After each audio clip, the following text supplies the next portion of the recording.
नमस्कार, स्वागत है आपका इन खबर में। मैं हूं उर्वशी सिंह आपके साथ। एक बड़ी खबर सामने आ रही है कि national council of education research and training की किताबों में इंडिया की जगह भारत लिखे जाने के प्रस्ताव को मंजूरी मिल गई है।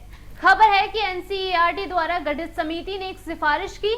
सूत्रों के मुताबिक किताबों में एंशिएंट हिस्ट्री की जगह क्लासिकल हिस्ट्री शामिल की जाएगी। एक बात और है कि समिति ने हिंदू योद्धाओं की वीर गाथाओं को भी किताब में शामिल किए जाने की सिफारिश की है। खबरों के अनुसार एनसीईआरटी राष्ट्रीय शिक्षा नीति की तर्ज पर अपने पाठ्यक्रम में बदलाव कर रहा है। इस योजना को अमल में लाने के लिए 19 सदस्यीय national syllabus and teaching learning material committee का गठन किया गया है। समिति के अध्यक्ष CII जैक ने आज कहा कि भारत के लिए इंडिया शब्द का प्रयोग ईस्ट इंडिया कंपनी के आने और 1757 के प्लासी के युद्ध के बाद शुरू हुआ था। कहा कि भारत का जिक्र 7000 साल पुराने विष्णु पुराण जैसे प्राचीन लेखों में मिलता है।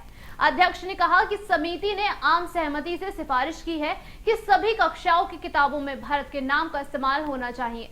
उनके अनुसार अंग्रेजों ने भारतीय इतिहास को प्राचीन, मध्यकालीन और आधुनिक में बांटा। एशियन का मतलब प्राचीन होता है। अंग्रेजों ने दिखाया कि देश अंधेरे में था, उसमें कोई वैज्ञानिक जागरूकता थी ही नहीं।